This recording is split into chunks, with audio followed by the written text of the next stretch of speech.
प्यारे विद्यार्थियों नमस्कार। मैं प्रभु दयाल हंस प्रवक्ता हिंदी एक बार फिर आपके बीच उपस्थित हूँ और पिछले दिनों की तरह आज भी हम लेकर के आए हैं आपके लिए आरोह भाग 2 के काव्यखंड से अंतिम कविता। अंतिम कविता है इस पाठ्यक्रम की आरोह भाग 2 के काव्यखंड में। अब तक इससे पहले हम कई कविताएं आपको करवा चुके हैं, तो ये अंतिम कविता है और इस कविता का शीर्षक है गजल। लिखी है फिराक गोरखपुरी जी ने। फिराक गोरखपुरी जी को आप नहीं जानते हैं तो मैं एक बार बता देता हूं आपको। फिराक जी बड़े महत्वपूर्ण कवि रहे हैं और गोरखपुरी जो इनके नाम के साथ लगा हुआ है उसका मतलब है कि ये गोरखपुर के रहने वाले हैं। यदि हम मूल जानकारी इनके बारे में दें तो इनका मूल नाम है रघुपति सहाय।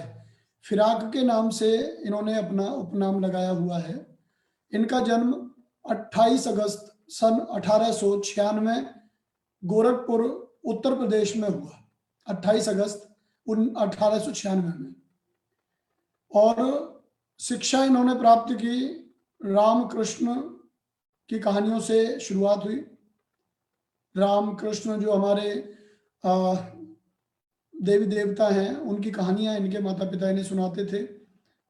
बाद की शिक्षा में अरबी फारसी ये चीज़ें सम्मिलित रही। अंग्रेजी भी इन्होंने पढ़ी और आप आश्चर्य करेंगे कि फिराक गोरखपुरी जी एक ऐसे कवि हैं। गोरखपुर हिंदी पट्टी का क्षेत्र कहा जाता है। वहाँ के लोग हिंदी बोलते हैं और बहुत अच्छी हिंदी बोलते हैं और अरबी फारसी उस समय पढ़ाई जाती थी और अंग्रेजी के ये प्रोफेसर रहे। अब आप देखिए 3 भाषाएं इन्होंने लेके चले हैं। हिंदी तो मातृभाषा हो गई इनकी, अरबी फारसी में शिक्षा प्राप्त की और उच्च शिक्षा अंग्रेजी में प्राप्त की। बाद में अंग्रेजी पढ़ाई इन्होंने इलाहाबाद विश्वविद्यालय में प्रोफेसर रहे, वहाँ अंग्रेजी पढ़ाई। तो 3 भाषाओं पे ऐसा अधिकार कहीं देखने को नहीं मिलता। अंग्रेजी पढ़ाते थे, उर्दू फारसी में लिखते थे, रचनाएं ये करते थे उर्दू फारसी में और हिंदी बोलना था ही, मातृभाषा थी हिंदी। 1917 में डिप्टी कलेक्टर के पद पर चयन हुआ।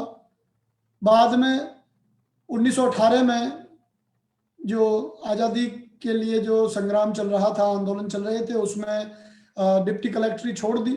1920 में आज़ादी के लिए इन्हें 1.5 वर्ष जेल जाना पड़ा। इलाहाबाद विश्वविद्यालय में जैसा मैं बता रहा था बहुत दिनों तक अंग्रेजी के प्रोफेसर के रूप में रहे। गुले नगमा नाम से इनकी एक किताब रही जिसपे इन्हें ज्ञानपीठ पुरस्कार प्राप्त हुआ, साहित्य अकादमी पुरस्कार प्राप्त हुआ। ज्ञानपीठ और साहित्य अकादमी साहित्य के बड़े पुरस्कार हैं, तो वे इन्हें प्राप्त हुए। गुले नगमा उर्दू की इनकी रचना थी। इनके साथ साथ सोवियत लैंड नेहरू अवार्ड ये भी इन्हें प्राप्त हुआ, बड़ा महत्वपूर्ण अवार्ड है।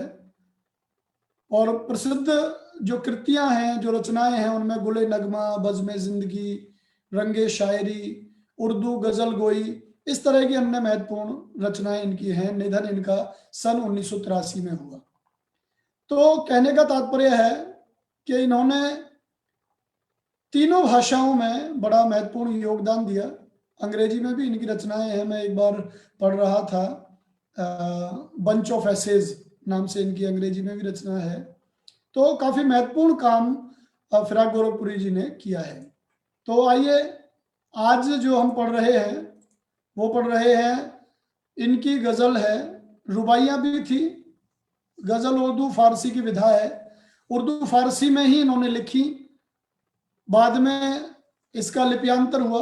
लिपि जो फारसी लिपि थी उससे देवनागरी लिपि में आपके पाठ्यक्रम में सम्मिलित हुई, जबकि मूल रचना जो लिखी गई वो फारसी लिपि में लिखी गई।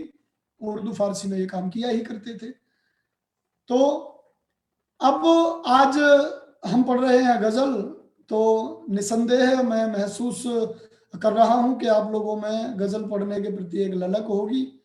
एक बात और मैं कहूंगा गजल शुरू करने से पहले, उसके बाद हम स्लाइड शो पर चलेंगे। आप अब कल पिछली जो परसों जो हम क्लास ले रहे थे लाइव क्लास में, मैंने देखा काफी जिलों के बच्चे जुड़े हुए हैं, लेकिन एग्जैक्ट ये नहीं पता लगता कि कौन कौन से जिले से हैं। तो मैं चाहूंगा कि एक बार आप ये अवश्य लिखें कि आप हरियाणा में किस किस जिले से इस लाइव क्लास में सम्मिलित हुए हैं। मैं परसों देख रहा था तो रोहतक, करनाल, पलवल, फतेहाबाद, इस तरह से 3-4 जिले मुझे दिखाई दे रहे थे, लेकिन 24-25 बच्चे थे। तो मुझे लग रहा है कि और भी जिलों के रहे होंगे, लेकिन उन्होंने अपना जिला नहीं बताया। तो मैं चाहूंगा कि आप एक बार जब भी कमेंट करें तो सबसे पहले उसमें ये लिखें कि आपका जिला कौन सा है। अभी 12 बच्चे जुड़े हुए हैं, तो मैं चाहूंगा कि ये 12 के बारे पहले अपने जिले के बारे में लिखें, आप कौन से जिले के हैं, स्कूल का नाम बाद में लिखें, पहले सीधा जिला लिख दें, कौन से जिले से हैं। कमेंट करिए, मैं देख रहा हूं। हाँ, झज्जर से, जैसे सोलंकी ने लिखा है, झज्जर से है सोलंकी, और स्कूल का नाम है अच्छाज अच्छाज पहाड़ीपुर है। और किसी का आ रहा है कैलाश है, नमस्ते सभी को, बबलू राबिया हरियाणा फतेहाबाद से, राबिया है कि रबिया है, चंदन रेवाड़ी से, मंजीत रेवाड़ी से, सोनीपत से निक्कू नैन। निक्कू तो मुझे लग रहा है कि पहली बार ही इस कक्षा में जुड़ रहे हैं। सागर झज्जर से है, कल्पना पलवल से, श्री भगवान पलवल से, कैलाश कबीरपंथी, कल्पना तो नाम लिख दिया, लेकिन ये नहीं लिखा कि कहाँ से है। पलवल से Kailash, government girls senior secondary Hodal से, मतलब जिला पलवल। भूपेंद्र सिंह जी, आपका बहुत बहुत आभार, आपका स्वागत है। डॉक्टर भूपेंद्र मलिक जी हमारे बीच जुड़े हुए हैं, निस्संदेह बड़ा अच्छा लगता है साथियों से जब बातें होती हैं। बबलू फतेहाबाद से है, Manjeet G SSS Bhakli, Neha Yadav, Arpan dancer government senior secondary sir ji, Sunita from Haryana Ratia Fatehabad से, और निक्की रोहिल्ला नमस्ते, स्कूल है आपका जयकमपुरा, जयकमपुरा गुड़गांव, जयकमपुरा कहाँ है, गुड़गांव। काना कबीरा होडल से है, और भी है कोई, बबलू फतेहाबाद से, अच्छा है, बबलू रबिया राबिया फतेहाबाद से हैं। तो हम शुरू करते हैं। मैं यही जानना चाह रहा था कि आप कौन कौन से जिलों से हैं, तो हमें बड़ा अच्छा लगता है। निक्की रोहिल्ला का आ गया, गुड़गांव में है जयकमपुरा जी। तो आप सभी का सर्वप्रथम हार्दिक स्वागत इस कक्षा में।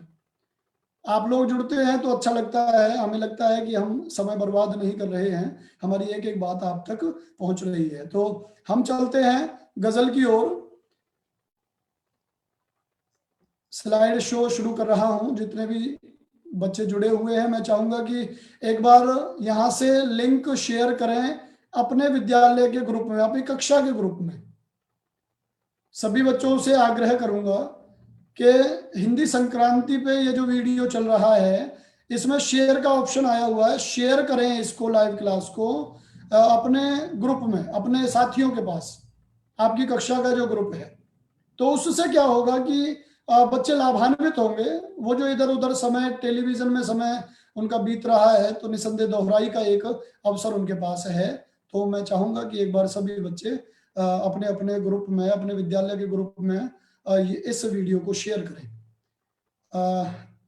यदि आपने शेयर किया है तो मैं धन्यवाद ज्ञापित करता हूं। और अब आइए हम पढ़ते हैं गजल फिराक गोरखपुरी जी की, और आइए स्लाइड शो देखते हैं गजल में क्या चीजें हैं।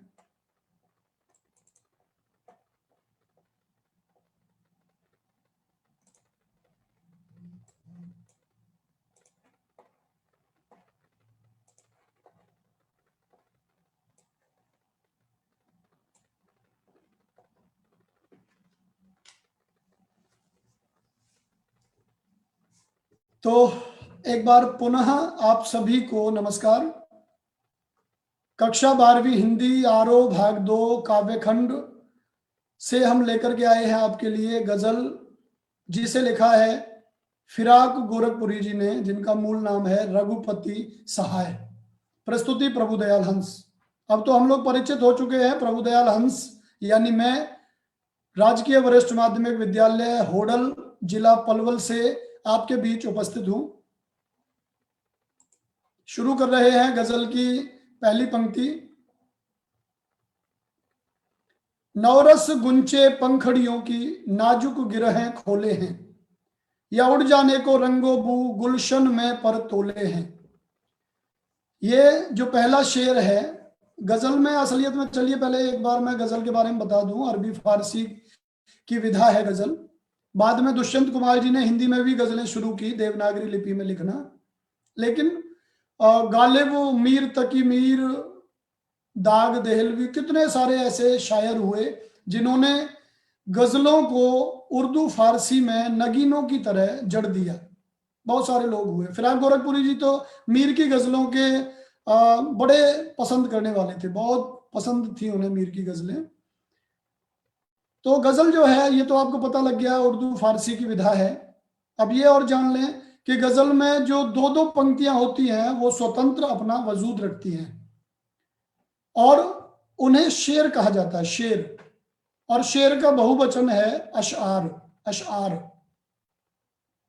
और गजल की एक खासियत होती है, गजल का अर्थ भी मैं बता दूं आपको। गजल का अर्थ होता है बातचीत, जैसे हम बातचीत कर रहे हैं, लेकिन ये विशेष बातचीत होती है। इसका यदि शुद्ध अर्थ हम लें तो बातचीत तो है, लेकिन प्रेमी प्रेमिका की बातचीत को गजल कहा जाता है। जैसा मैं बता रहा था कि इसका प्रत्येक शेर जो है वो अपना स्वतंत्र अस्तित्व रखता है, किसी दूसरे पर वो निर्भर नहीं करता, उसका अपना अर्थ होता है। और प्रत्येक इस तरह से शेर अपना अलग अर्थ रखता है। यदि कविता की तरह हम इन्हें देखेंगे कि पहली दो पंक्तियों में तो ये बात थी, तो अगली पंक्तियों में भी यही बात होगी, तो वो क्रमबद्धता यहाँ नहीं रहती। हर एक शेर का अपना अलग अर्थ होता है। एक गजल में यदि 5 शेर हैं तो पांचों के पांचों शेर अलग अलग अर्थ दे सकते हैं। तो अब बढ़ते हैं। 16 साथी हमारे क्लास में हैं। मुझे लगता है कोई और रह गया होगा तो वो भी आ गया है। सोनी राणा कह रही हैं कि मैं यमुनानगर से हूं, तो आपका स्वागत है। नौरस, यहां अर्थ जान लें आप। नौरस कहते हैं बसंत ऋतु को, बसंत ऋतु। और गुंचा कहते हैं कलियों को। और पंखड़ी आप जानते ही हैं, पत्ते। नाजुक माने कोमल, और गिरहें माने होता है गांठें। जो महत्वपूर्ण शब्द है वो मैं बताता हुआ चलूंगा, क्योंकि उर्दू फारसी के शब्द इसमें ज्यादा हैं। यहां देखिए, गिरहें मतलब है गांठें, नाजुक आप समझ गए, कोमल, पंखुड़ियां समझ गए, गुंचा माने कली, और नौरस माने बसंत ऋतु। नौरस गुंचे पंखड़ियों की नाजुक गिरहें खोले हैं, या उड़ जाने को रंगो बू गुलशन में पर तोले हैं। कवि बात करते हैं वसंत ऋतु की, कि वसंत ऋतु में जब वसंत छाता है, वसंत का मौसम आता है, तो उस ऋतु में जो गुंचे हैं, कलियां हैं, जो ऐसे बंद होती हैं कलियां, वसंत ऋतु में वो धीरे धीरे धीरे धीरे खुलने लगती है। ऐसा लगता है जैसे वसंत ऋतु उनकी कोमल गांठों को खोल रही है। या दूसरी पंक्ति देखिए, उड़ जाने को रंगो बू। रंगो बू का मतलब है रंग और बू, रंग और बू मतलब खुशबू। गुलशन में माने बाग में, और पर माने पंख। ये पर यहां आया हुआ है, पर माने पंख। तोले हैं, पर तोले हैं। पर तोलना मतलब होता है अपनी ताकत का अंदाजा लेना। पक्षी जो होता है, कभी आप देखेंगे उसे, तो वो जब उड़ने से पहले पंखों को थोड़ी देर फड़फड़ाता है, वो ये देखता है कि क्या मैं ऊंचा उड़ भी पाऊंगा या नहीं। उसे कहते हैं पर तोलना, अपना आकलन करना, अपनी क्षमता का आकलन करना। तो अब देखिए, दोनों जो पंक्तियां हैं इनका सामूहिक अर्थ देखिए क्या है, कि वसंत ऋतु जो है उसमें जो कलियां हैं वो धीरे धीरे फूल बनती हैं, उनकी जो पंखुड़ियां हैं वो खुलती हैं, और जब वो पंखुड़ियां खुलती हैं तो उनमें रंग भी शामिल होता है, रंग भी दिखाई देता है और खुशबू भी आने लगती है। अब कवि कहता है कि ये काम वसंत ऋतु कर रही है, ये तो बिल्कुल जायज है, पर ऐसा लगता है जैसे रंग और खुशबू बाग में उड़ जाना चाहती है, बाग से रंग भी और खुशबू भी उड़ करके सारी दुनिया में जाना चाहते हैं, और इस चक्कर में वो पंखुड़ियों को जो खोल रहे हैं, ऐसा लगता है जैसे वो अपने पंखों को तोल रहे हैं, अपनी ताकत का अंदाजा लगा रहे हैं। तो यदि समझ में आ जाता है तो बहुत बढ़िया है, नहीं आता है तो आप अपनी समस्या भी रख सकते हैं। तो ये पहला शेर हो गया कि बसंत ऋतु जो है उसमें जो कलियां हैं वो खिलती हैं। कवि कहता है कि कलियां खिल रही हैं तो ऐसा लगता है जैसे उनमें जो बंद रंग और खुशबू है वो इस गुलशन से उड़ जाना चाहती हैं और वो अपनी क्षमताओं का आकलन कर रही है। चलिए दूसरे शेर की ओर बढ़ते हैं। बच्चों की गुड इवनिंग भी आ रही है। अंकुश चौहान गुड इवनिंग। आप लोग अब कविता से जुड़िए, गजल से जुड़िए। गुड इवनिंग का समय अब निकल गया। जैसे ही हम लोग जुड़ते सबसे पहले आते हैं तो गुड इवनिंग और वो सारी चीजें होती हैं। दूसरे शेर की ओर चलते हैं। तारे आंखें झपकावे हैं, जर्रा जर्रा सोए हैं। तारे, रात का समय है, प्रकृति चित्रण दोनों शेरों में है। कॉमन बात क्या है? प्रकृति चित्रण है। पहली जो पंक्ति है, पहला जो शेर है वो भी प्रकृति चित्रण कर रहा है, बसंत ऋतु की बात हो रही है। दूसरे में रात की बात हो रही है, रात के सौंदर्य की बात हो रही है। रात में क्या होता है? तारे आंखें झपकावे हैं, जर्रा जर्रा सोए हैं। जर्रा जर्रा माने कण कण, ये ध्यान रखें, कण कण, जर्रा कण। तो तारे आंखें झपका रहे हैं, टिमटिमा रहे हैं, जर्रा जर्रा कण कण सोया हुआ है। तुम भी सुनो हो यारो, शब में सन्नाटे कुछ बोले हैं। अब जहां एक नींद का सा वातावरण है, सब लोग सोए हुए लग रहे हैं, यहां तक कि जो तारे कभी सोते नहीं वो भी कवि को ऐसा लग रहा है जैसे वो आंखों को झपका रहे हो। प्रत्येक चीज सोई हुई है, परंतु जो लोग प्रकृति का आनंद लेने वाले हैं उनके लिए रात वो तुम भी सुनो हो यारो। कवि कहता है कि यारो मैं तो महसूस कर रहा हूं, तुम भी सुनो। के शब, यहां ये ब है, ब बकरी वाली ब, तो शब नहीं है, शब। शब माने रात। रात में सन्नाटे कुछ बोले हैं। सब लोग जब सोए हुए हैं तो रात का जो सौंदर्य है, उसकी जो चांदनी छिटकी हुई है, उसमें जो मौन है, जो उस समय जागे हुए रहते हैं वो ये महसूस करते हैं कि रात का जो मौन है वो भी कुछ ना कुछ बोलता है, उसमें भी एक आकर्षण है, वो भी लोगों को अपनी ओर खींचता है, अपने बाहु में भर लेता है। तो रात का जिक्र है, प्रकृति चित्रण है। और एक बड़ी बात यह भी है कि जो लोग प्रकृति का आनंद लेने वाले होते हैं, रात उन्हें भी अपनी ओर आकर्षित करती है, उनसे कुछ बात करती है, बतियाती है। कितनी ही बार हमने देखा होगा कहीं किसी तालाब के किनारे पर बैठ करके सारी सारी रातें बात करते हुए बिता देना हम चाहते हैं। तो ये जो दो शेर हैं, दोनों में प्रकृति चित्रण यहां हम देख पा रहे हैं। तन्नू हुड्डा नमस्ते। अगली पंक्तियों की ओर चलते हैं। नरेश पलवल से अगली जो पंक्तियां हैं वो क्या कहती हैं, आइए देखते हैं। हम हो या किस्मत हो हमारी, दोनों को एक ही काम मिला। किस्मत हमको रोले हुए है और हम किस्मत को रोले हैं। हम हो या किस्मत हो हमारी, पहली दो पंक्तियों में प्रकृति चित्रण था, लेकिन दोनों अलग अलग चीजों की बात करती है। पहला जो शेर था वो वसंत ऋतु की बात करता है, कलियों की बात करता है, उनके पंखड़ियों के खुलने की बात करता है। लेकिन दूसरा जो शेर है वो रात की बात करता है, रात के सौंदर्य की बात करता है, तारों की बात करता है।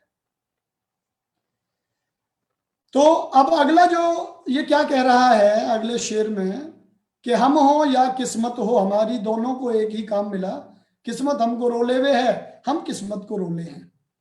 कि हम हो या हमारी किस्मत हो, ये उनके लिए है जो लोग आलसी हैं, जो लोग काम नहीं करना चाहते, जो निठल्ले हैं, जिन्हें ये लगता है कि अजगर करे ना चाकरी, पंछी करे ना काम, और दास मलूका कह गए सबके दाता राम। तो जो लोग आलसी हैं वो, उन लोगों को समर्पित है ये शेर। क्या कहते हैं कि हम हो या किस्मत हो हमारी, वो कहते हैं कि हम हैं या हमारी किस्मत है, दोनों को एक ही काम है। और वो काम क्या है? किस्मत हमको रोले हुए है और हम किस्मत को रोले हैं। कि हम किस्मत के भरोसे बैठे रहते हैं, किस्मत हमारे लाभ का कोई काम नहीं करती तो हम किस्मत के लिए रोते हैं कि हमारी तो किस्मत में ही नहीं था ये।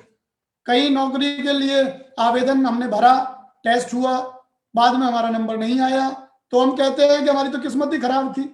लेकिन हम ये नहीं कहते कि हमने उस नौकरी के लिए मेहनत कितनी की थी। यदि हमने मेहनत की थी तो निश्चित रूप से हमें देर हो सकती है, देर हो सकती है, अंधेर नहीं होता। आप यदि मेहनत करेंगे तो निश्चित रूप से आपको सफलता प्राप्त होगी। हरिवंश राय बच्चन जी की एक पंक्ति चलती है ना, मेहनत करने वालों की कभी हार नहीं होती। तो ये आलसी लोगों का काम है कि वो आलसी तो अपनी किस्मत को रोता है, और हो सकता है किस्मत भी रोती हो कि कैसा आदमी पल्ले पड़ गया। यदि कोई अच्छा व्यक्ति होता है, कोई मेहनती आदमी होता है, कर्मनिष्ठ होता है, तो निसंदेह मैं भी खुश होती है उसे पा करके। लेकिन ऐसा नहीं हुआ, आलसी आदमी अपनी किस्मत को हमेशा रोता रहता है, जबकि उसे रोने की बजाय अपने काम पर ध्यान देना चाहिए। उसे पूरी सक्रियता के साथ कह दो तो आसमां को जमी पे उतार लाएं, और मुश्किल नहीं है दिल में अगर ठान लीजिए।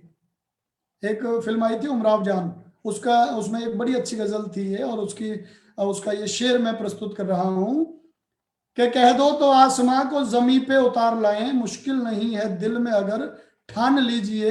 दिल चीज क्या है आप मेरी जान लीजिए, बस एक बार मेरा कहा मान लीजिए। तो ये बड़ी अच्छी गजल रही है, क्योंकि गजल की बात चल रही है इसलिए मुझे याद आ गई। अगले शेर की ओर बढ़ते हैं। जो मुझको बदनाम करे हैं काश वे इतना सोच सकें।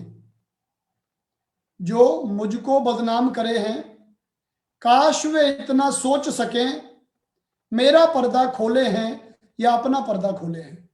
अब ये जो दो पंक्तियां हैं ये उन लोगों को समर्पित हैं जो एक दूसरे की चुगली करते हैं, एक दूसरे के राजफाश करने में लगे रहते हैं, एक दूसरे की बुराई करने में लगे रहते हैं, आलोचना ही जिनका काम है, उन लोगों को समर्पित है ये दो पंक्तियां, ये शेर। क्या कहते हैं कि जो मुझको बदनाम करे हैं काश वे इतना सोच सके। कि जो कवि कहता है कि मुझे बदनाम करते हैं उन्हें इतना सोचना चाहिए। क्या सोचना चाहिए? कि वो मेरा पर्दा खोले हैं। पर्दा खोलना माने राज उजागर करना, रहस्य खोलना। कि वो मेरा रहस्य उजागर कर रहे हैं या अपना पर्दा खोले हैं, या उनकी अपनी जो रहस्य की बात थी वो लोगों के सामने उजागर कर रहे हैं। कहने का तात्पर्य क्या है? कहने का तात्पर्य है कि जो लोग एक दूसरे की आलोचनाओं में लगे रहते हैं, ऐसे लोगों को दूसरे लोग भी समझ जाते हैं। वो ये जान जाते हैं कि इस व्यक्ति का काम चुगली करना है, इस व्यक्ति का काम आलोचना करना है। इसलिए वो जो लोग आलोचना कर रहे थे वो दूसरे की आलोचना नहीं करते, असलियत में दूसरे की दृष्टि में अपनी खुद की रहस्यपूर्ण बातें बता देते हैं, अपनी कमजोरियां उजागर कर देते हैं। इसलिए फिर हमारे लिए क्या संदेश है? हमारे लिए संदेश है कि हमें ऐसा नहीं करना चाहिए। अगले शेर की ओर बढ़ते हैं। एक चीज और मैं बता रहा था कि आपको यदि कहीं ये लगता है कि ये बात समझ में नहीं आई या ये शब्द समझ में नहीं आया, तो आप कमेंट कर सकते हैं, और बीच बीच में भी आप कमेंट कर सकते हैं, हाँ जी समझ में आ गया कि नहीं आया। मुझे पता लगता रहे, मैं आगे आसानी से बढ़ता रहूं। मेरा उद्देश्य ये नहीं है कि मैं अपनी धाएं धाएं दे करके और आगे बढ़ जाऊं, और आपको समझ में ही नहीं आया हो तो फिर कक्षा लेने का कोई औचित्य नहीं रह जाता है। चलिए तो आगे चलते हैं।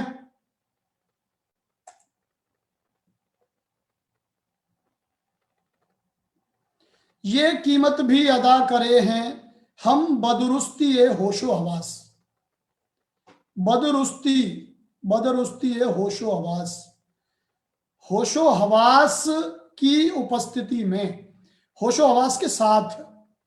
बदरुस्ती जो है उपस्थिति के लिए है कि हम पूरे होश में हैं और उस होश में रह करके ये कीमत हम अदा कर रहे हैं। कौन सी कीमत अदा कर रहे हैं?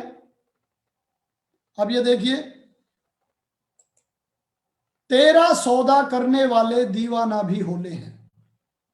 ये कीमत भी अदा करे हैं हम बदरुस्ती है होशो आवास, तेरा सौदा करने वाले दीवाना भी होले हैं। ये रहस्यवादी पंक्ति है। यहां देखने में तो लग रहा है कि कवि अपनी प्रिया को, अपनी प्रेमिका को बात कह रहा है, लेकिन असलियत में ये ईश्वर को भी संबोधन हो सकता है। कवि कहता है कि होशो हवास के साथ हम ये कीमत अदा कर रहे हैं। कौन सी कीमत? तेरा सौदा करने वाले दीवाना, दीवाना माने पागल, पागल भी हो जाना हमें मंजूर है।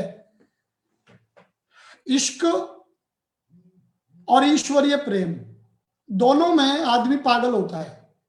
एक व्यक्ति जो भक्त है उसके लिए दुनिया बेकार है, वो भजन में लगा रहेगा, आप कितना ही हल्ला मचाओ, कुछ भी करो, उसमें कोई फर्क नहीं पड़ेगा, वो भजन करता रहेगा, तो उसे भी लोग पागल कहेंगे, जुनूनी है वो लोग। और लैला मजनू, सीरी, फरहाद और इनकी कहानियां सुनिए आप, प्रेम का मामला है, वो लोग भी पागल थे, सारी दुनिया एक तरफ, वो एक तरफ। तो कवि क्या कहता है कि ईश्वरीय प्रेम का मामला हो या इस लौकिक प्रेम का मामला हो, दोनों स्थितियों में कवि कहता है कि हम होशो हवास के साथ तुम्हें पाने के लिए, तुम्हारा सौदा करने के लिए पागल होना भी मंजूर करते हैं। इतनी बड़ी कीमत हम, हे ईश्वर, तेरे लिए दे सकती है। तो निश्चित रूप से ये पंक्तियां भी समझ में आ गई होंगी। तेरे गम का पासे अदब है, कुछ दुनिया का ख्याल भी है। तेरे गम का पासे अदब है, लिहाज, पासे अदब से तात्पर्य है यहां लिहाज करना। यह बड़ी महत्वपूर्ण पंक्ति है, बड़ा अच्छा अर्थ इसमें दिया है। तेरे गम का, गम माने दुख, दर्द, और पासे अदब माने लिहाज है, उसका हम सम्मान करते हैं। और कुछ दुनिया का ख्याल भी है, और कुछ दुनिया का भी ख्याल करना है। हम तो सांसारिक व्यक्ति हैं, तो दोनों चीजों का ध्यान रखना है। तेरे जो तू गम हमें दे रहा है, अपनी प्रेमिका के लिए संबोधन कवि कर रहा है कि तू जो हमें गम दे रही है, दे रहा है, उस गम का हम लिहाज करते हैं। और गम का लिहाज कब होगा? तू हमें दुखी करना चाहती है, हम दुखी हो रहे हैं, तो ये लिहाज है।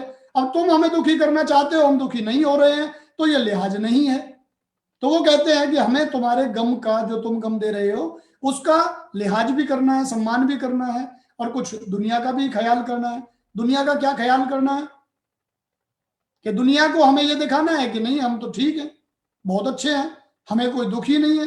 कोई भी आता है, पूछता है हाँ भाई क्या हाल है, तो हम कहते थे बहुत बढ़िया, चाहे हमारे मन में कितना ही दुख भरा हुआ हो, कितना ही हम पीड़ित हो, लेकिन फिर भी कहते हैं जी बढ़िया है।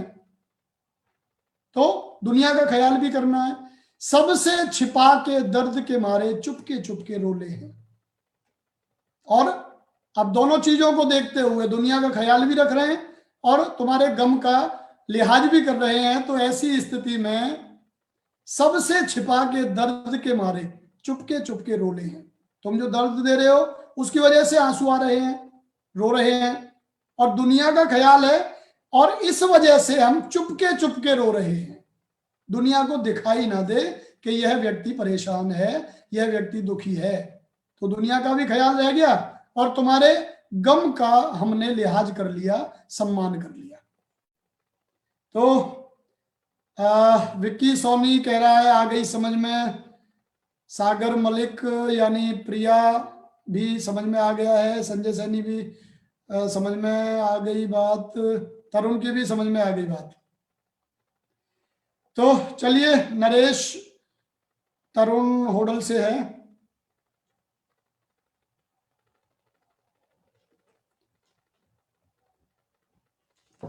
तो अगले शेर की ओर चलते हैं।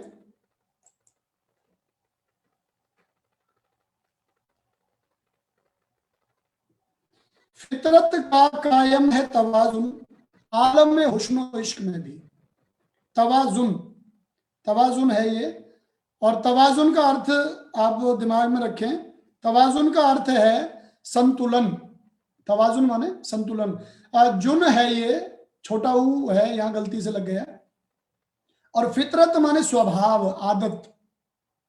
और कायम है माने मौजूद है।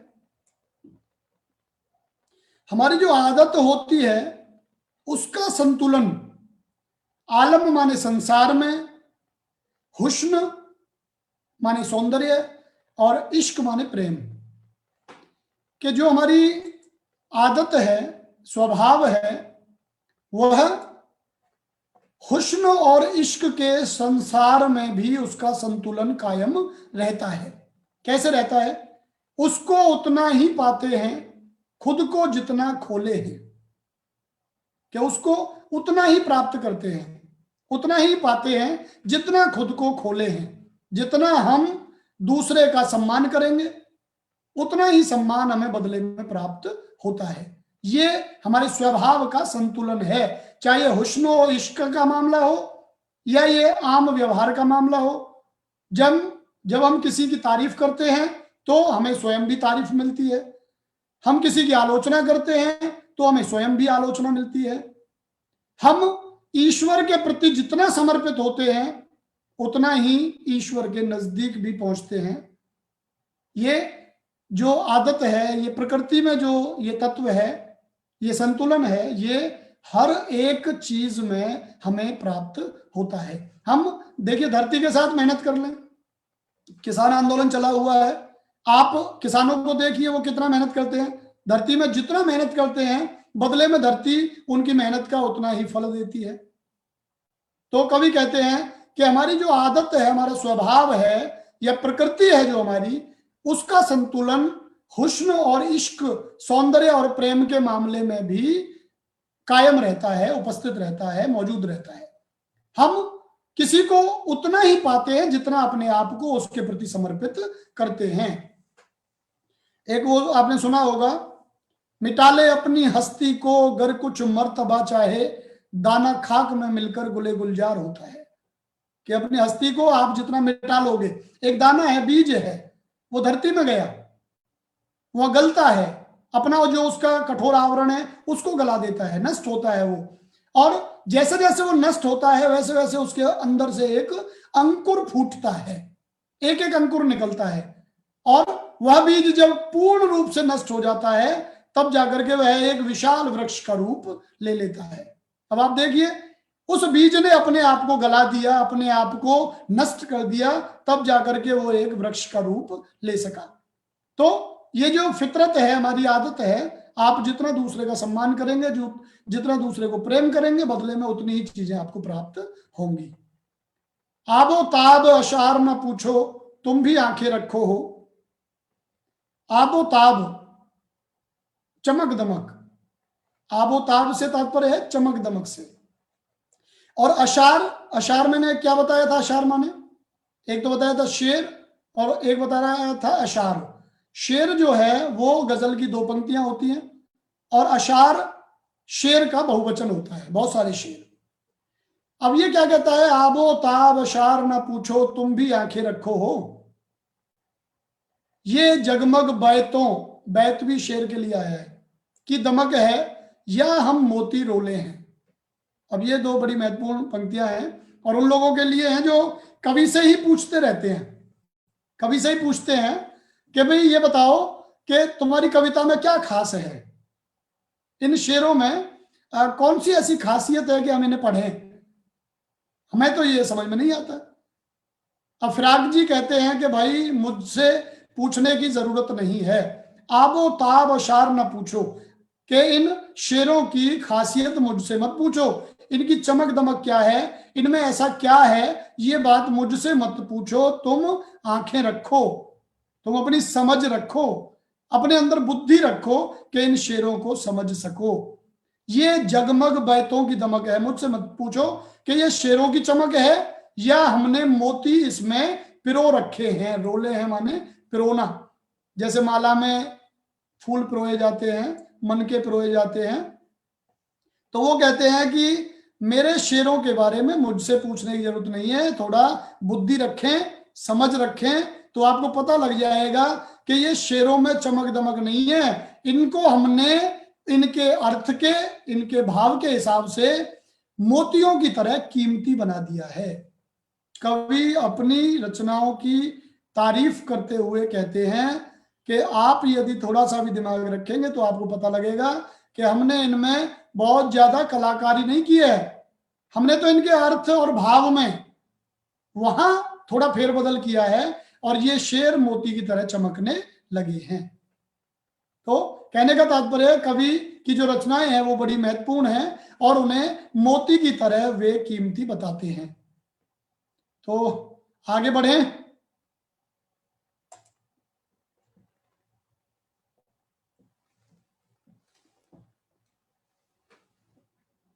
सीमा गुप्ता जी का धन्यवाद।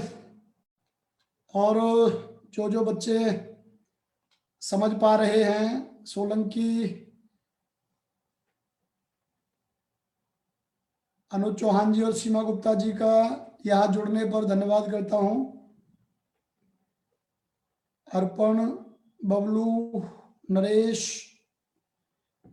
सभी का धन्यवाद। बिल्कुल समझ में आपके में आ रहा है तो मुझे भी अच्छा लग रहा है। ऐसे में तू याद आए है अंजुमने मैं रिंदों को, एक ये भी बड़ा महत्वपूर्ण शेर है।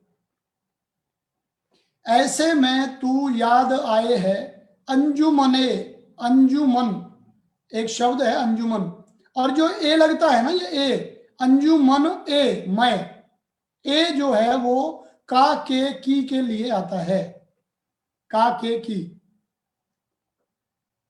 अनुज चौहान जी बहुत बहुत धन्यवाद, आपसे बहुत कुछ सीखने को मिला है और उन्हीं चीजों को हम बच्चों तक पहुंचा रहे हैं। चरणजीत जी धन्यवाद आपका। तो ये शेर आप देखें, बड़ा महत्वपूर्ण शेर है। ऐसे में तू याद आए है, कब, कौन से समय, अंजुमने मैं रिंदों को, अंजुमन माने सभा, महफिल, और ए का के की के लिए, मैंने बताया ना, ये जो ए आता है ये आता है का के की। अंजुमने मैं का मतलब मैं माने शराब, शराब की महफिल में, किसको, रिंदों को, रिंद किसे कहते हैं, शराबी, कि शराब की महफिल लगी हुई है, लोग शराब पी रहे हैं और ऐसी स्थिति में जो शराबी हैं उन्हें तुम याद आ रहे हो। तुम माने ईश्वर भी हो सकता है, तुम माने उसकी प्रेमिका भी हो सकती है, उनका कोई प्रिय भी हो सकता है, कि शराब की महफिल चल रही है और हम अपने प्रिय को याद कर रहे हैं, एक पवित्र व्यक्तित्व को याद कर रहे हैं, तो ये तो एक तरह का पाप हो रहा है। गलत जगह बैठे हैं, गलत व्यक्ति को याद कर रहे हैं, तो ये एक पाप जो हमसे बन पड़ रहा है, ये हमें नहीं करना चाहिए। क्यों, रात गए गर्दू पे फरिश्ते, बाबे गुनाह जग खोले हैं। गर्दू, गर्दू जो शब्द है इसका अर्थ होता है आकाश, कि रात गए, जब रात हो जाती है तो आकाश पर जो फरिश्ते हैं, देवता हैं, वे बाबे गुनाह, ये जरूर याद रखें, ये जो शब्द आए हुए हैं ना, बाबे गुनाह, बाब, बाब माने होता है पाठ, अध्याय, और गुनाह माने होता है अपराध, पाप, के रात के समय दिन भर में जो काम हुए उन कामों के अध्यायों को खोलकर जो फरिश्ते हैं, देवता हैं, वो लोगों का हिसाब बनाने में लगे हुए रहते हैं। इसलिए रात के समय जब तू शराबी की तरह किसी शराब की महफिल में बैठा है तो तुझे अपने पवित्र को, पवित्र व्यक्तित्व को, अपनी प्रिया को, अपने प्रियतम को, ईश्वर को याद करने की आवश्यकता नहीं है। तो मुझे लग रहा है ये भी समझ में आ जाना चाहिए। सदके फिराक एजाज सुखन के, कैसे उड़ा ली ये आवाज। अगला जो शेर है, सदके फिराक, के हे फिराक, फिराक कहता है कि फिराक समर्पित करता है अपनी बेहतरीन शायरी को, फिराक सदका करता है, फिराक समर्पित करता है एजाज सुखन के, बेहतरीन शायरी के, कि जो ये बेहतरीन शायरी हो रही है, फिराक जो बेहतरीन गजलें लिख रहे हैं, इन सबको वो समर्पित करते हैं किसको? कैसे उड़ा ली ये आवाज के, ये जो आवाज मेरी है, ये जो शेर मैं लिख पा रहा हूं, ये जो शेर हैं, ये सब के सब इन गजलों के पर्दों में तो मीर की गजलें बोले हैं, कि ये सब जो शेर मैंने लिखे, इन गजलों में, इन शेरों में मैं जब देखता हूं, इनका आकलन करता हूं, तो मुझे ये मीर की तरह बड़े महत्वपूर्ण लगते हैं। गालिब की गजल लगती हो, मीर का शेर हो, गालिब की गजल लगती हो। एक कहीं गजल में पढ़ रहा था तो उसमें ये एक पंक्ति आई हुई थी, मीर का शेर हो, गालिब की गजल लगती हो। तो कहने का तात्पर्य मैं किस लिए याद कर रहा हूं कि गालिब और मीर उर्दू शायरी के बहुत बड़े नाम हुए हैं। गालिब खुद कहते हैं कि अपने पे इतराने की आवश्यकता नहीं, अगले जमाने में कोई मीर भी होगा, गालिब अपने एक शेर में कहते हैं। तो उसी चीज को ये समर्पित करते हैं। मीर तकी मीर पूरा नाम था इनका, मीर तकी मीर। ये उर्दू के गालिब के बाद बहुत बड़े शायरों में इनकी गिनती होती है। तो वो कहते हैं, फिराक कहते हैं कि मैं अपनी सारी गजलें मीर को समर्पित करता हूं, उन्हीं से मैंने सीखा है, और मैं अपनी गजलों का आकलन करता हूं तो मुझे उन गजलों में मीर की गजलें दिखाई देती हैं, मतलब वो गजलें इतनी महत्वपूर्ण हैं कि मीर की गजलों जैसी लगती हैं। तो ये गजल थी आपकी फिराक गोरखपुरी जी की। निस्संदेह मुझे लग रहा है कि आपको समझ में आ रही होगी। यदि कहीं आपको समझ में नहीं आ रही है कोई बात तो आप मुझे बता सकते हैं। एजाज सुखन जो है, एजाज माने बेहतरीन, अत्युत्तम, सुखन माने शायरी, काव्य, कि तुम जो बेहतरीन काव्य करते हो उसको सबके सबको मैं मीर को समर्पित करता हूं, कि ये जो मेरी आवाज है, जो मुझ में ये कला है, जो ये योग्यता है, ये मीर की गजलों जैसी है। इन गजलों के पर्दों में, तो इन गजलों के पर्दे खोलते हैं, इनके अर्थ तक पहुंचते हैं तो मीर की गजलें जैसी दिखाई देती हैं। चलिए भाई, सबको समझ में आ गया होगा, उम्मीद तो मैं यही करता हूं। संजय, सोनी, तन्नू,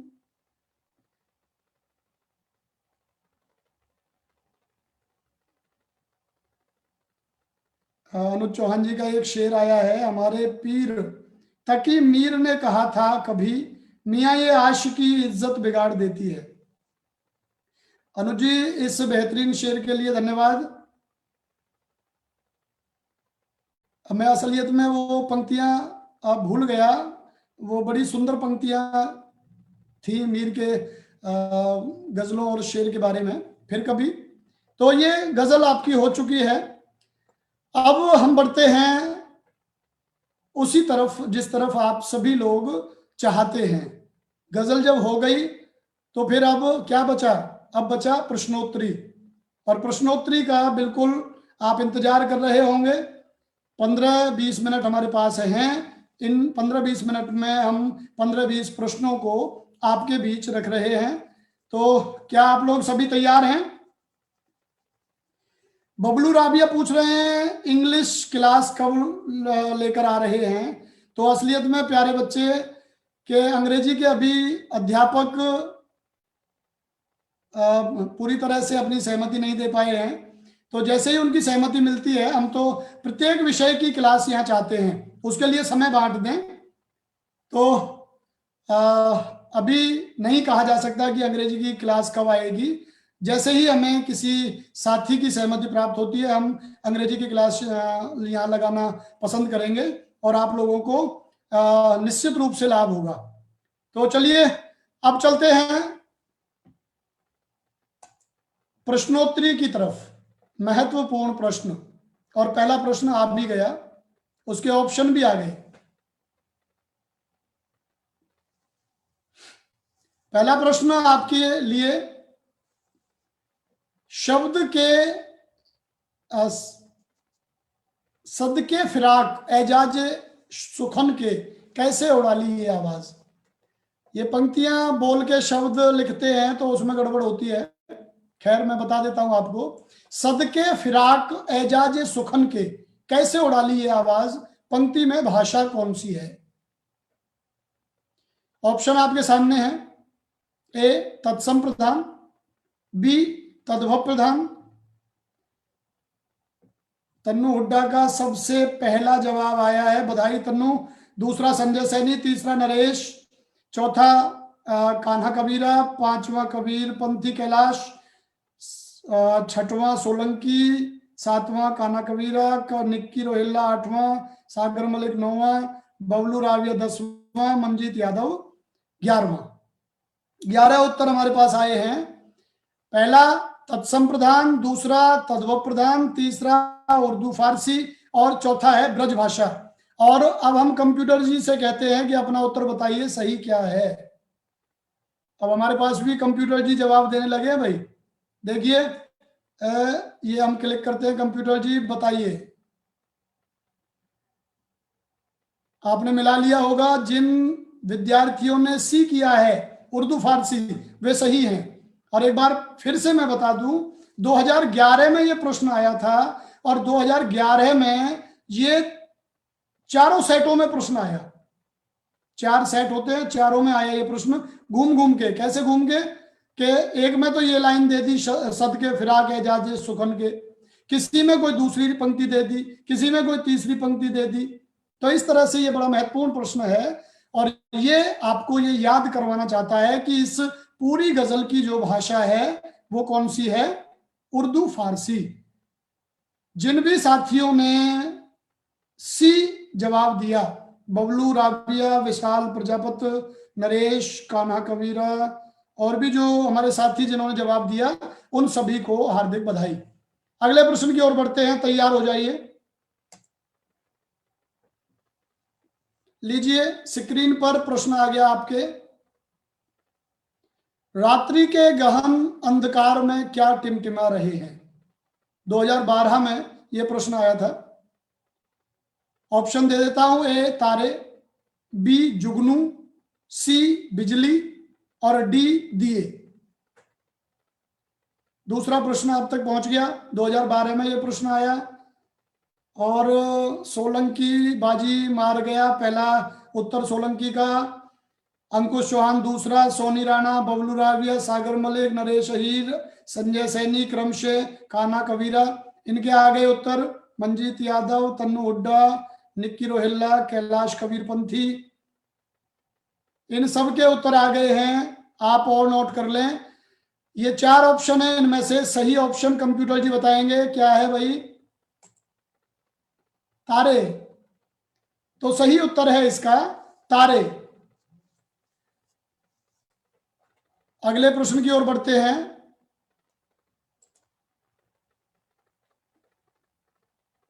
रात गए गर्दू पे फरिश्ते, रात गए फरिश्ते आकाश में संपूर्ण संसार का क्या खोलते हैं। रात गए गए फरिश्ते आकाश में संपूर्ण संसार का क्या खोलते। अध्याय तो यह आ ही गया, इसे ऐसे भी प्रश्न को हम समझ सकते हैं। रात गए फरिश्ते आकाश में संपूर्ण संसार का कौन सा अध्याय खोलते हैं। ए 2012 में आया ये प्रश्न। ए पाप का अध्याय, बी पुण्य का अध्याय, सी धर्म का अध्याय और डी है अधर्म का अध्याय।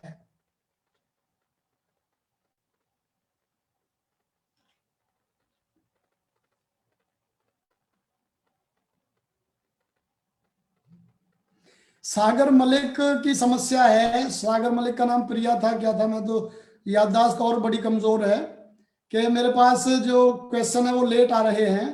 तो अब मुझे नहीं पता है कि औरों के पास कैसे जल्दी आ रहे हैं, ये तो आप उनसे ही पता करें। तो ये एक हरीशचंद्र जी हमारे साथी, उनका उत्तर आ रहा है ए। और मुझे लगता है कि उन्होंने पूरी गजल पढ़ ली है आपका हार्दिक आभार हरिश्चंद्र जी, हमारे वरिष्ठ साथी हैं हरिश्चंद्र जी।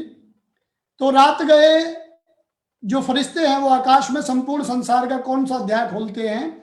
कई बच्चों के उत्तर आए। सबसे पहले तो आया हरीश जी का, आपको बधाई सर। दूसरा नंबर सोनी राणा, तीसरा संजय, कान्हा कबीरा, कैलाश कबीरपंथी, मंजीत यादव, संजय सैनी, तन्नू हुड्डा, अंकुश, निक्की रोहिल्ला, सागर सोलंकी, संजय सैनी, नरेश अहीर, बबलू राबिया, सोनी राणा। और अच्छी बात ये कि मोस्टली बच्चों का जो उत्तर आया है वो कंप्यूटर जी बताएंगे कौन सा आया है। ए, पाप का अध्याय। रात गए गर्दू पे फरिश्ते, बाबे गुनाह जग खोले हैं। ये थी वो पंक्ति, बाबे गुनाह। बाब माने अध्याय और गुनाह माने अपराध या पाप, उसका अपराध या पाप का अध्याय खोलते हैं। चलिए, सभी को बहुत बहुत बधाई। जिन्होंने सही किया है उनको तो विशेष रूप से, जिनका गलत हुआ है वो इसे याद कर लें। अगले प्रश्न की ओर बढ़ गए। कवि अपनी गजलों को किन के प्रति समर्पित करता है? 2000 बार है। गलत नहीं होना चाहिए भाई किसी का भी। ये तो खासकर अभी अभी बता के चुके हम। कवि अपनी गजलों को किन के प्रति समर्पित करता है? 2012 में ये प्रश्न आया। ऑप्शन आपके पास मिर्जा गालिब, मीर मजरूह सुल्तानपुरी, गुलाम अली। ये निक्की रोहिल्ला ने सबसे पहले उत्तर दिया है। सोलंकी जाट, फिर सागर मलिक, अंकुश चौहान, संजय सैनी, सोनी राणा, कैलाश कबीरपंथी, नरेश अहीर, तरुण, और भी रह गए कान्हा कबीरा, तरुण हुड्डा, तन्नू हुड्डा। तो मनीष का भी आ गया, मंजीत यादव। तो आप सभी को बधाई। आपका जो उत्तर है वो बिल्कुल सही है। लेकिन मैं ये जानना चाह रहा था प्यारे बच्चों कि मीर का मैंने पूरा नाम बताया था अभी। अब मैं देखता हूं कि किसे याद है। अभी अभी मैंने जब मीर की बात कर रहे थे तो उनका पूरा नाम बताया था। आपकी परीक्षा, असली परीक्षा तो ये आ गई भाई। कमेंट करें, देखता हूं किसको याद है। मीर जो गजलों के बादशाह कहे जाते हैं उनका पूरा नाम क्या है? क्वेश्चन लेट आते हैं तो उसमें दोष मेरा नहीं है प्यारे बच्चे। ये तकनीक का जमाना है। मुझे नहीं पता आपके पास लेट क्यों आ रहे हैं प्रश्न। तो अंकुश ने कुछ जवाब देने की कोशिश की है लेकिन समझ से बाहर है। मीर का पूरा नाम क्या है? इससे पता लगता है कि जो जितने बच्चे हैं क्या बस ऐसे ही ऊपर से जा रही थी क्या बातें? जो महत्वपूर्ण बात थी वो तो पकड़ी नहीं आपने। चलिए मैं ही बता देता हूं, मुझे लग रहा है किसी का उत्तर नहीं आएगा। तो मीर का पूरा नाम है मीर तकी। मीर तकी मीर, आया समझ में? मीर तकी मीर, ये इनका पूरा नाम है। तो सही उत्तर है बी, मीर। और जिन बच्चों ने उत्तर दिया है वो मीर बाबर अली इनका जो शायरी में जो प्रसिद्ध नाम है वो है मीर तकी मीर। चलिए अगले प्रश्न की ओर बढ़ते हैं। आप सभी का धन्यवाद। ये बी उत्तर था इसका। गजल के अनुसार रात के सन्नाटे क्या कर रहे हैं? 2013 में यह प्रश्न आया। सभी बच्चों तक प्रश्न पहुंच गया है।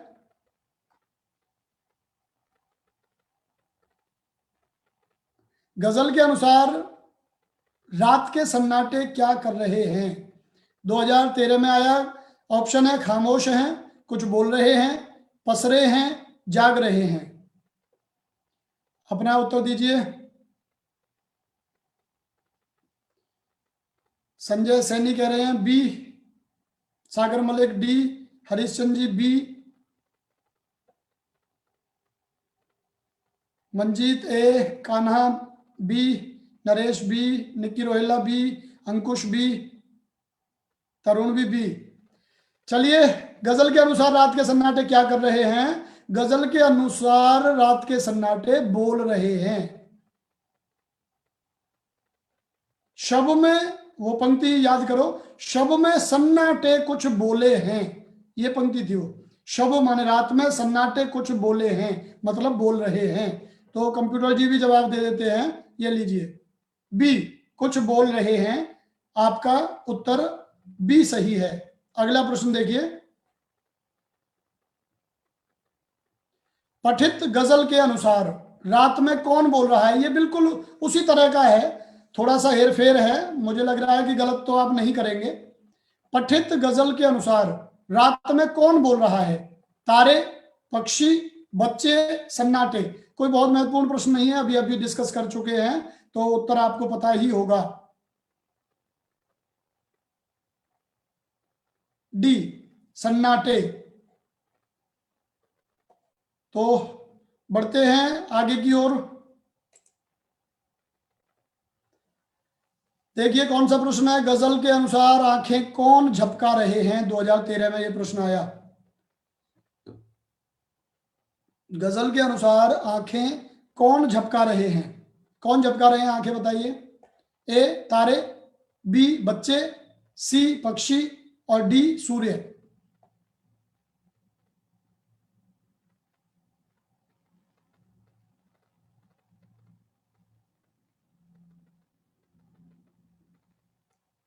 कई बच्चों का उत्तर आ चुका है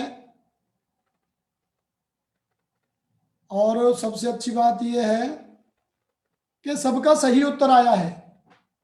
और सही कौन सा है ये देखिए, ए, तारे, ये बिल्कुल सही उत्तर है।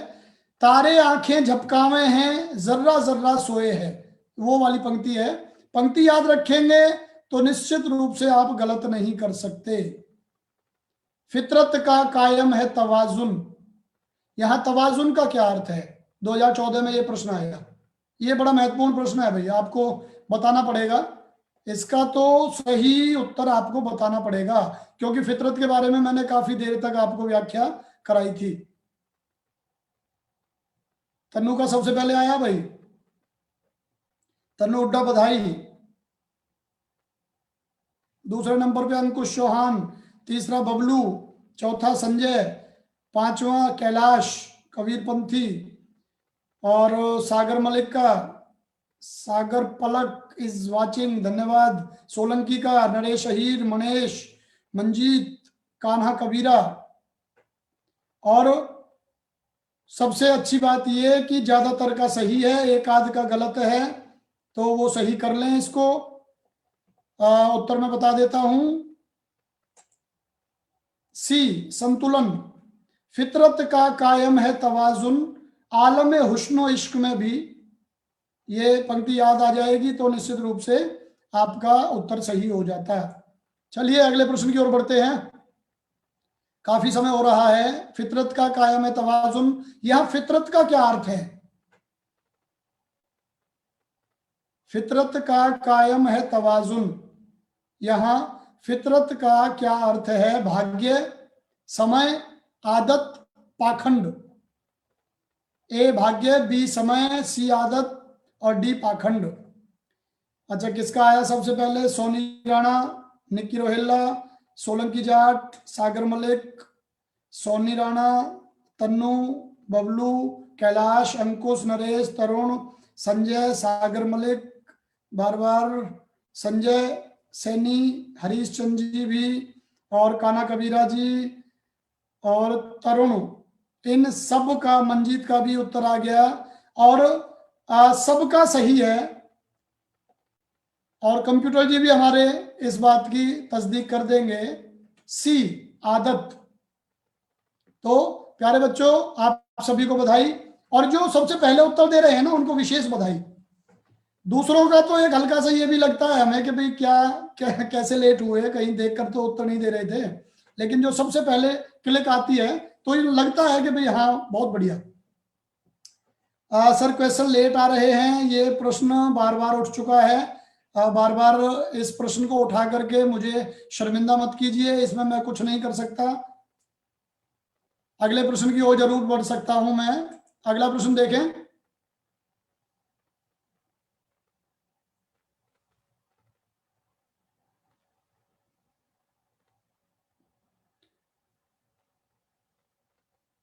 रात गए गर्दू पे फरिश्ते, पंक्ति में गर्दू जो शब्द है उसका अर्थ क्या है?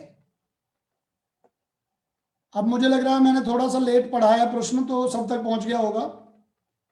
तरुण तन्नू हुड्डा का आ गया भाई टॉप पे। तन्नू के बाद अंकुश, सागर, सोलंकी, कैलाश, संजय, टॉप के 5 आ गए। सोनी राणा फिर छठे पे। रात गए गर्दू पे फरिश्ते, पंक्ति में गर्दू का अर्थ क्या है? 2014 में आया। आकाश, भगवान, इंद्र, धरती। चलिए अब तो उत्तर बता ही देते हैं। उत्तर है ए, आकाश। नोट कर लें। जिन बच्चों ने गलत किया है, कई कंफ्यूज रहे हैं, ए बी किया है कईयों ने, तो ध्यान रखें, फरिश्ते जो है वो भगवान के लिए शब्द नहीं है, देवता के लिए है। तो सही उत्तर है ए, आकाश। अगला प्रश्न, जर्रा जर्रा सोए है वाक्य में जर्रा जर्रा का क्या अर्थ है?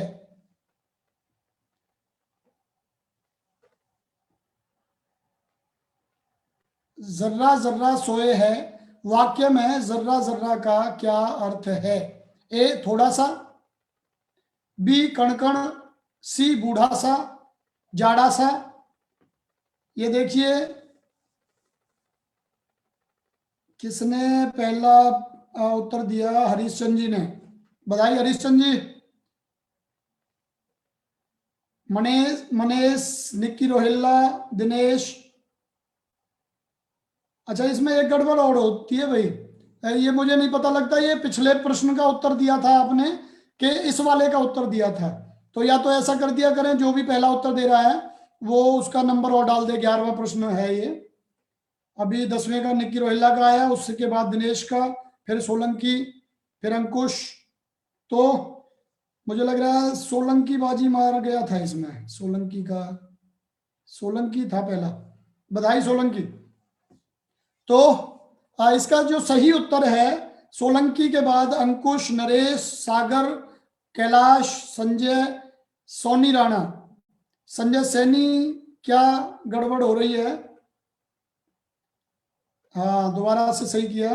तन्नू, कान्हा कबीरा, मंजीत, संजय सैनी, दिनेश, बबलू, तरुण, हरीशचंद जी, बबलू राबिया, निक्की रोहिल्ला, नरेश और बबलू राबिया लेट आ रहे हैं, क्यों मुझे नहीं पता। तो इसका सही उत्तर है कण कण। कंप्यूटर जी, कण कण। तो सही उत्तर है कण कण। चलिए अगले प्रश्न की ओर बढ़ते हैं जल्दी से। और ये प्रश्न आ गया आपकी स्क्रीन पर। ये गड़बड़ हो रही है, चलो अब की बार मैं कोशिश करता हूं कि आपकी स्क्रीन के हिसाब से प्रश्न आए। गजल किस साहित्य में अधिक प्रसिद्ध है? 2018 के सी पेपर कोड में आया था ये। गजल किस साहित्य में? पहला उर्दू में, दूसरा लैटिन में, तीसरा ग्रीक में, चौथा संस्कृत में। तन्नू हुड्डा का ए, तन्नू हुड्डा ने बाजी मारी। सोनी राणा उसके बाद, सोलंकी, सागर मलिक, कैलाश कबीरपंथी, अंकुश चौहान, संजय सैनी, निक्की रोहिल्ला, मंजीत यादव, नरेश, कान्हा कबीरा, तरुण। जो टॉप 5 में रहे उनको विशेष रूप से हार्दिक बधाई। सही उत्तर है इसका ए, उर्दू में। गजल जो है वो उर्दू में भी और फारसी में भी, हालांकि यह उत्तर में उर्दू ही है, उर्दू फारसी होता तब भी आपका उत्तर सही था।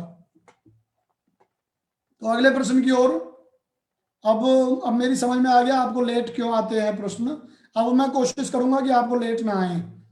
जिस समय मैं बोलूं उस समय आपकी स्क्रीन पे दिखाई देने चाहिए। अच्छा,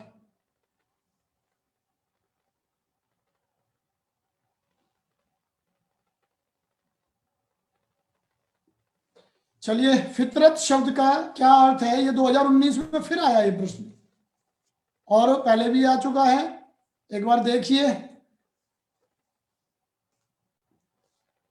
राहुल ठाकुर हमसे जुड़े हुए हैं, हमारे प्रिय शिष्य फौजी।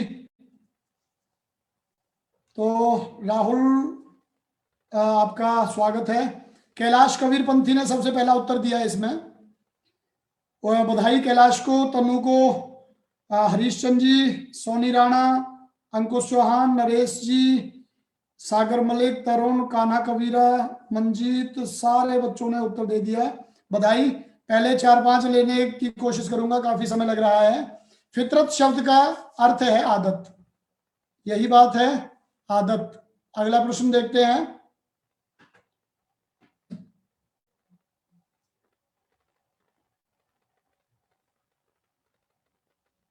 अगले प्रश्न की ओर बढ़ते हैं। आपकी स्क्रीन पे आ गया। सदके फिराक एजाज सुखन के, कैसे उड़ाली ये आवाज, पंक्ति में भाषा कौन सी है? सदके फिराक एजाज सुखन के, इस पंक्ति में भाषा कौन सी है? पहले भी हम बात कर चुके हैं, ये 2020 में आया। इससे पहले भी ये 2000 कौन से 13-14 में आया था शायद। तो इस पंक्ति में भाषा कौन सी है? उत्तर सबसे पहला किसका आया? सबसे पहले आया सोलंकी का। बधाई सोलंकी, तन्नू को बधाई, सागर मलिक, कैलाश कबीरपंथी, सोनी राणा, संजय सैनी, ये पहले 5-4 जो बच्चे हैं। उसके बाद कान्हा, नरेश, तरुण, अंकुश, मंजीत, बबलू, निक्की रोहिला, दिनेश कुमार, सभी को बधाई।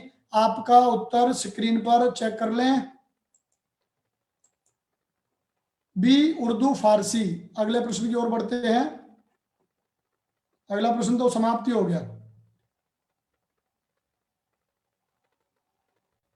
अगला प्रश्न कोई नहीं है, हमारी जो यात्रा है वो यहीं तक रहेगी। एक आग्रह आप लोगों से कि हिंदी संक्रांति के इस पेज को आप फॉलो करिए। जो भी गतिविधियां होगी, जैसे अंग्रेजी के बारे में पूछ रहे थे बच्चे, अंग्रेजी की क्लासेस कब लगेंगी, जो भी मामला होगा यहाँ बताया जाएगा। यहाँ से रह जाते हैं तो टेलीग्राम पे हमारा हिंदी संक्रांति नाम से समूह है, 3500 के करीब बच्चे वहां जुड़े हुए हैं। वो सबके सब बच्चे हमारी इन सूचनाओं को प्राप्त करते हैं। तो इसे आप फॉलो कर सकते हैं, टेलीग्राम को फॉलो कर सकते हैं। मुझसे व्यक्तिगत रूप से जुड़ने के लिए आप यूट्यूब चैनल पर प्रभु दयाल हंस लिखें, PRABHUDAYAL, प्रभु दयाल हंस, और ये आप टाइप करेंगे तो मैं आ जाऊंगा। वहां मुझे भी आप फॉलो कर सकते हैं, जो भी वीडियो नया मेरा बनता है वहां आपको प्राप्त होगा। आप सभी का हार्दिक धन्यवाद। आप जो इतनी लगन के साथ मुझसे जुड़े हुए हैं, निश्चित रूप से आप बधाई के पात्र हैं। क्लास कैसी लगी, कुछ समझ में आया कि समय बर्बाद हुआ? आप अपनी टिप्पणी दे सकते हैं, हमें लाइक कर सकते हैं, हमें फॉलो कर सकते हैं, और इस वीडियो को आप शेयर कर सकते हैं। अब आपको देखना है कि ये जो हम मेहनत कर रहे हैं ये कहां तक पहुंचती है। ये तो पैगाम मोहब्बत है जहां तक पहुंचे। ये तो आप सभी के भले के लिए हमारा काम है। अब आप ये तय करें कि ये कहां तक पहुंचता है। और आप सभी का हार्दिक आभार। काव्यखंड समाप्त हो गया। एक और महत्वपूर्ण बात बता देता हूं मैं, काव्यखंड समाप्त हो गया है। अब परीक्षा का समय है। परीक्षा होनी है आपकी 30 तारीख को। परीक्षा 30 तारीख को होनी है। कल हम प्रयास करेंगे कि आपको लिंक भेज दें, आप लोगों के लिए लिंक भेजेंगे। उस लिंक पे आप अपने आप को रजिस्टर्ड करवा सकते हैं, और रजिस्ट्रेशन 3-4 दिन चलेगा, और उसके बाद 30 तारीख को हम कक्षा लेंगे, परीक्षा लेंगे पूरे काव्यखंड की। 10वीं वाले ध्यान रखें कि 10वीं का पूरा काव्यखंड रहेगा। 12वीं वाले ध्यान रखें, सारी कविताएं हमने करवा दी हैं। एक बार मैं लिंक शेयर करूंगा आपको, सारे के सारे जितनी भी लाइव कक्षाएं चली हैं 12वीं के पाठ्यक्रम की, वो सबके सब आपको एक बार फिर से आपके लिए भेजूंगा। आप उन्हें दोहरा लें और उसके बाद फिर 30 तारीख को परीक्षा के लिए तैयार हो जाएं। ओके, आप सभी को नमस्कार।